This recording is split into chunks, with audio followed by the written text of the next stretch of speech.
Well, hello, folks out there in YouTube land. Got a big show lined up for you. Let's get right on into it. All right, folks, anonymous coaches have been spilling the beans on SEC teams.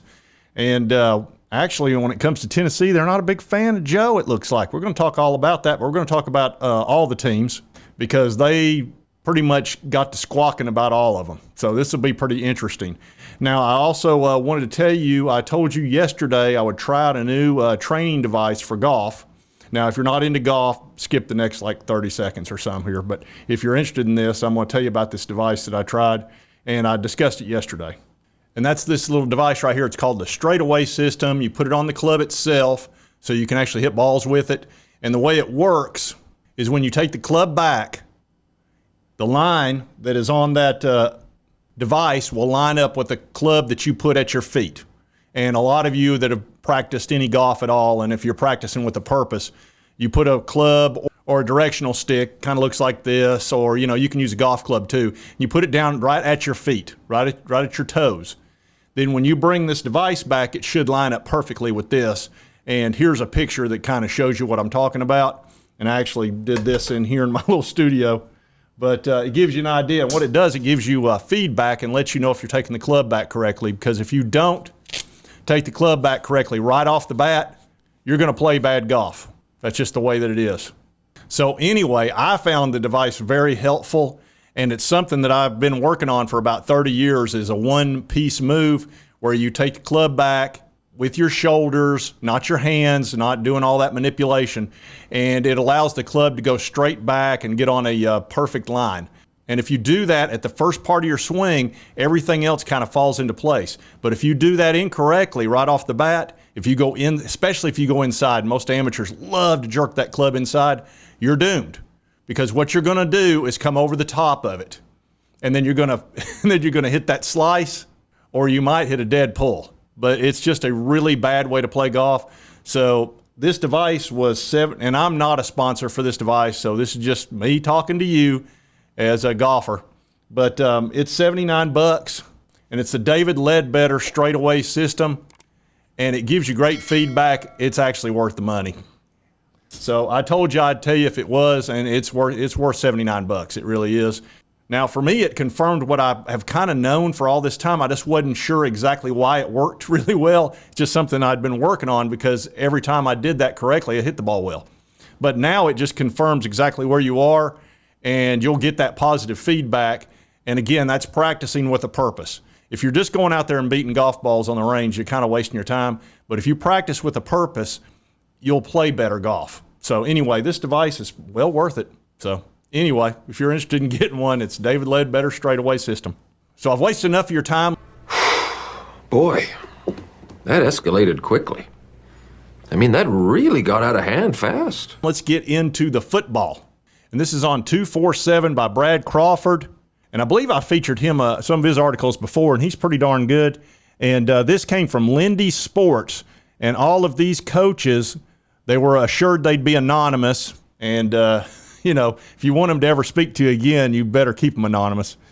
And this was for a big article that they put out. And it says, here are the highlights on each program from anonymous coaches within the conference. So these are conference coaches.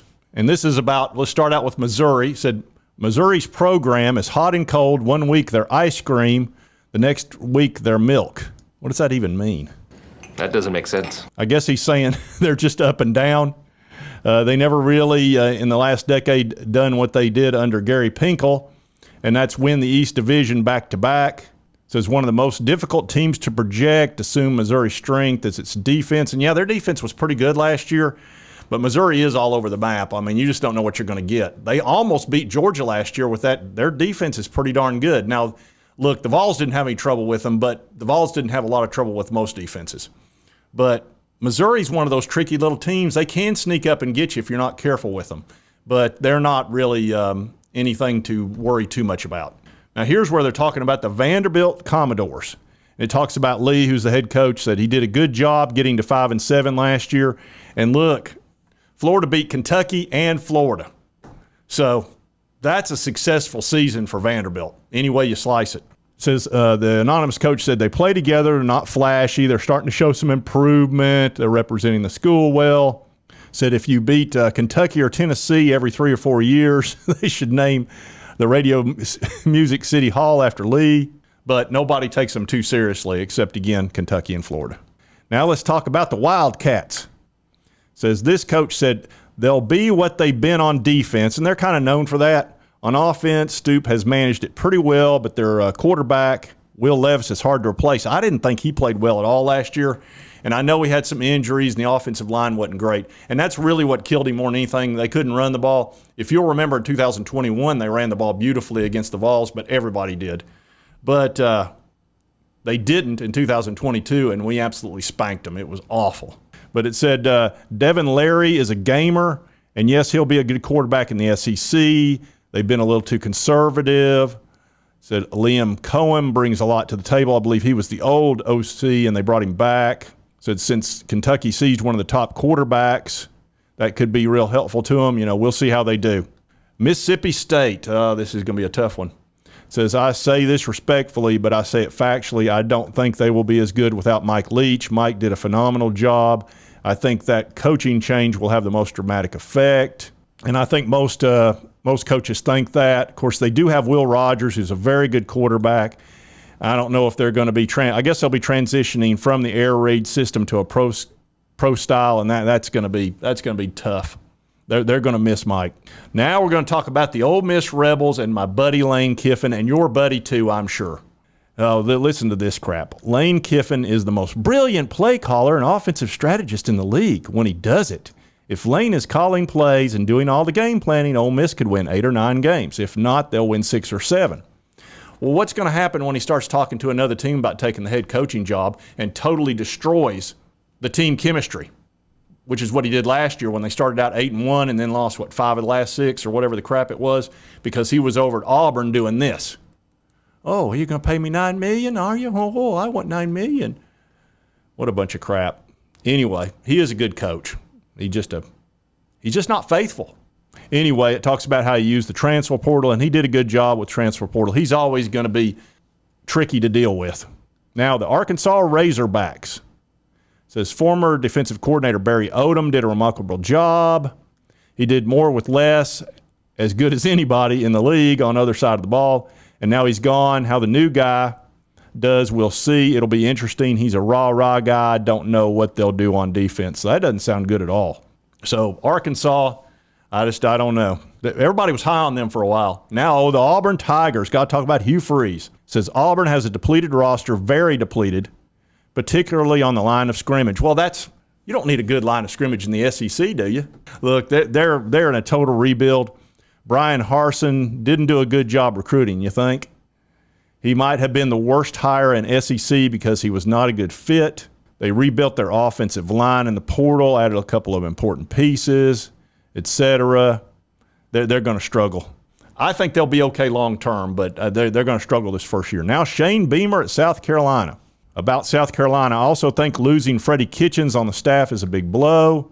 Says, look at what South Carolina did the last 3 or 4 games, and you see a lot of flavor of Freddie Kitchens and what he brought from the NFL. There's no doubt that Kitchens' fingerprints were all over the game plans late in the season when it was clear the 2-year marriage between Beamer and former South Carolina play caller Marcus Satterfield came to an end. Kitchens was a great addition to the Gamecocks team of analysts and brought fresh ideas to the meeting room. However, this group is fully behind new hire Dal Logans as the OC this fall, and his pro-style scheme should be beneficial. We'll see about that. The Florida Gators says, I don't see a lot of super talented guys on the roster.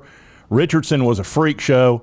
He was a tremendous athlete. He gave us a fit. Said, but he didn't play like a freak show except in spurts. In Knoxville, he did. Said, on my word, it's hard to evaluate their talent. The reason being recruited was so abysmal before Napier got there, and then he lost the really good players that were recruited from the top shelf. He said, so there's a void there. So that's not Napier's fault, but it's going to be his fault if he doesn't win. And he said, Florida ain't what it used to be from an annual stockpile of talent, but the Gators brass is confident it hired the right coach to make that happen again over the coming years. And Napier's recruiting pretty well. He had an incredible week after losing out on his second quarterback. But they got a quarterback problem down there. They're going to be going with Graham Mertz or Jack Miller. Neither one of those have performed very well. So going into the SEC with average quarterback, that's no bueno. The A&M Aggies said their offense should be much improved, but unless they can fix the quarterback situation, they got a problem. Petrino, who they hired, has a history of doing that. He's a quarterback whisperer, and so does Jimbo. Yeah, Jimbo didn't do so well. Said, let's give the man Fisher his due. It's not like he hasn't coached really good quarterbacks. Quarterback issues overblown. There was some inconsistencies. We'll find out. I think if he lets Petrino be the offensive coordinator and actually do it, they'll probably be good on offense. If Fisher takes over like he'll probably do, they're going to struggle. Now the Tennessee Volunteers. Says Hooker exceeded everybody's expectations. He was a diamond in the rough. Joe Milton's not the guy. You've done it now. Oh, well, there's strikes 2 and 3 right there. Yep, that strikes 2 and 3. Said they've got to find somebody else. With Milton, it'll be hard to replicate offensively what they did last year. Says strong take here given the sample size of Milton, and he showed opposing defenses in limited action. I think, he played awful well in that Clemson game. So we'll see. I think he's going to come through. LSU Tigers. Says what Brian Kelly did last year to me was miraculous. It wasn't miraculous. It's LSU. They've got tons of talent. He's a good coach, though. Said it's a different age in college football. No more so-called rebuilds in college football. You can flip it in 1 year. What used to take 5 years, you can do it in 1 year. Unless you're the Florida Gators, then it takes 3 to 4. Okay?